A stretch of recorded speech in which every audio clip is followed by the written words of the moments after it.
all black people aren't gonna be the same. Cool, and I agree with you. And that's why I'm in the disagree column. I don't need that kind of foolishness around the All right, children. let's fight. What's up? What's up?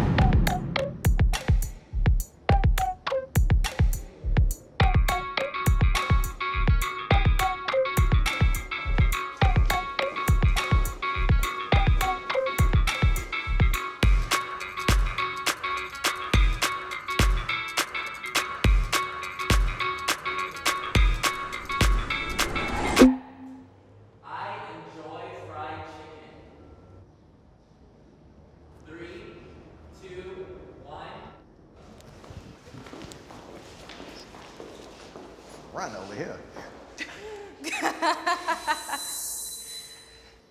I thoroughly enjoy fried chicken. I love it. You know, I understand the stereotypes about it and all that kind of stuff, but I love it.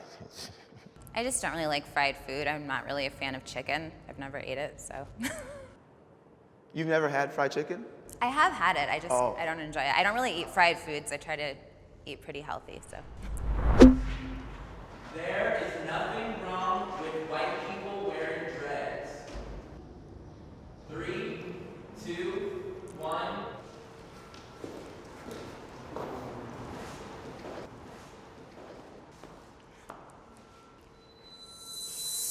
I feel like I'm always on the wrong side of the room.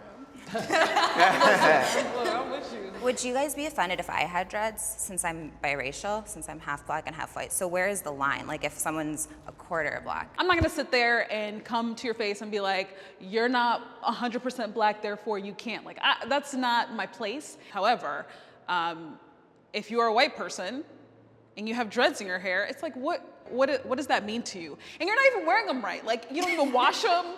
I just don't see how a race can own a hairstyle. To be honest, like, hair is hair. There's all kinds of hairstyles in Africa.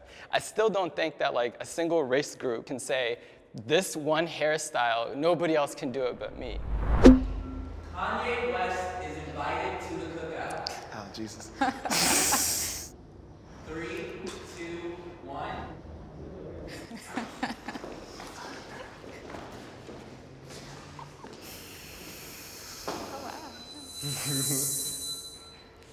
This cookout needs to just die. Like, no more cookouts. Nah, bruh, just go home. Like, there ain't no cookout. I'm sorry, I strongly agree because I don't like the idea of perpetuating this concept that all black people have to be the same and think the same and act the same. I don't think he's fully understood. People like Kanye are creatives and he uses like creative speech. And some people just take him at face value or like kind of like the literal sense of what he's saying. And if you did that, every creative could be taken the wrong way.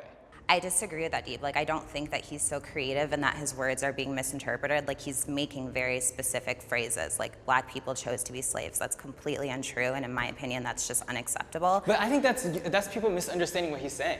I really don't think he's trying to. Yeah, how do you interpret that? No, I think what he's saying is there's a mindset where you know where. Like, here, so, okay, like he was trying to say it in the term of like, you know, it was a choice for you to stay there when you knew that you could have done whatever else to get out and maybe you would have ended up dead, but it would have been better than being a slave. So I don't, it's not like I'm, whoa. This is not you talking to Kanye.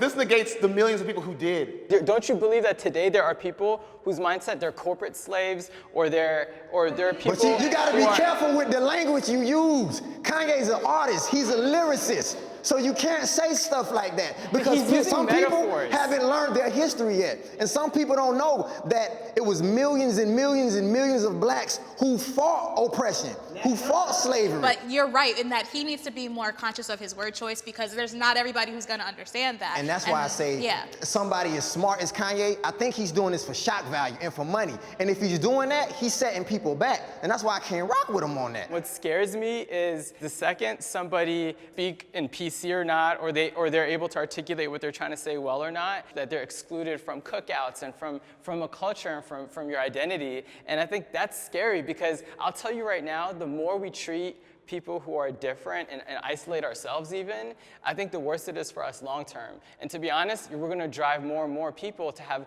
closeted feelings and emotions. And this goes back to people saying like, would you rather have a racist next to you that's hiding it, or would you rather have a racist next to you that's letting you know how they feel and you know where they're coming from? Cool, and I agree with you. And that's why I'm in the disagree column. He could come eventually once we have some conversations. But right now, I don't need that kind of foolishness around the children. Police target black men and women. 3, 2, 1.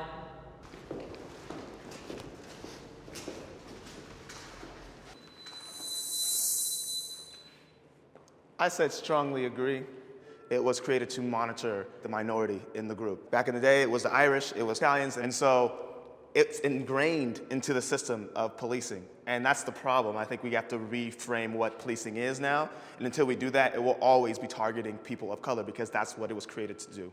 I see it as like there's a little bit of a socio-economic piece to it. It's like kind of saying the SEC mostly prosecutes white people. Through like years of institutional racism, you know, where there's poverty and there's communities that are kind of like have created this like perfect storm of issues, like whether it's legal issues, people robbing each other, selling drugs or whatnot.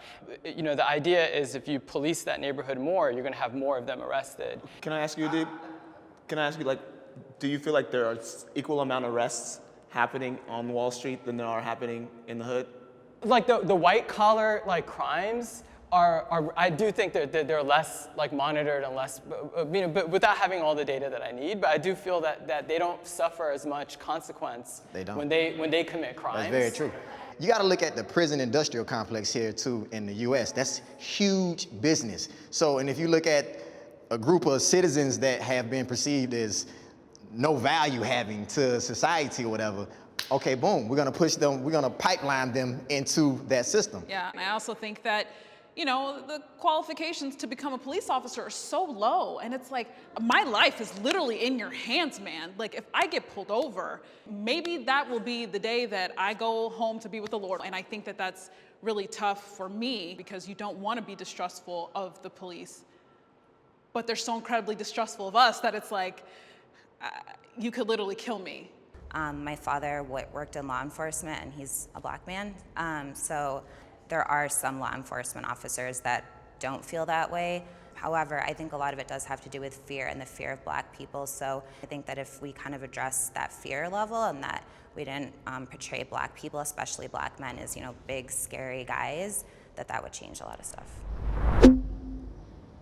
I act differently around people who aren't black. 3, 2, 1.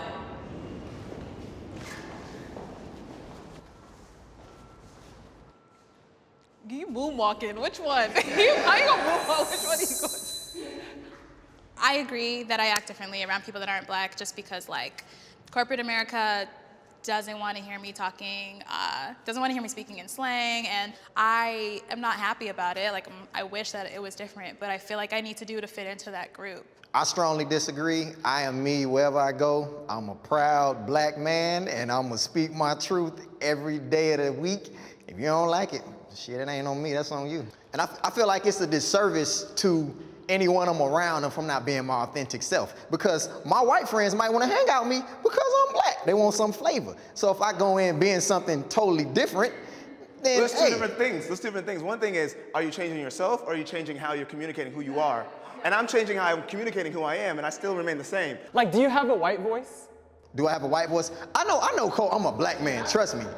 Every black person growing up in America can code switch. Then you need to move a little bit. But here's the thing. The question was, do I act different when I'm in different surroundings? And no. But see, how would I ever be accepted if I'm always code switching? That means I'm always acquiescing to something else. You see what I'm saying? So in order to be accepted, you gotta bring you. Do you guys, when you say code switch, do you mean you change the actual words you say, or do you mean you change the tone of your voice? I change how I say it, and I change what I say. I'll walk into a business meeting different than how I walk into the basketball court. So that's me changing to fit the scenario to benefit the end goal. And I don't view that as a negative. I view that as me focusing on what the end goal is. But I feel like American society has made black people operate in that fashion. Because nobody asks white people to code switch. They can be white in America, China, wherever. They accept it, we're around like Visa. But I'm the only one that has to go around and say, oh, hi, how you doing? I am proud to be black. 3, 2, 1.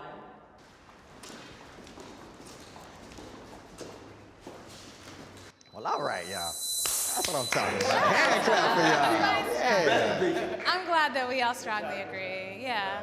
Yeah, I love that, you know, we can have these discussions and like still go home knowing that we're family, and I love being black. I love that blackness is expressed many different ways. It's not just one way. I'm proud to be biracial. I'm proud of my immigrant half, proud of my black half. My ancestors bought their own freedom from slavery. Yeah, I love being black. I wouldn't have it any other way. I mean, yeah, it presents its challenges, but I couldn't fathom being something else. So I am very proud to be an African American here in America. Yeah. This was fun. Thank you. Good job, guys. Yeah. The comment section is going to be blown up on these topics alone.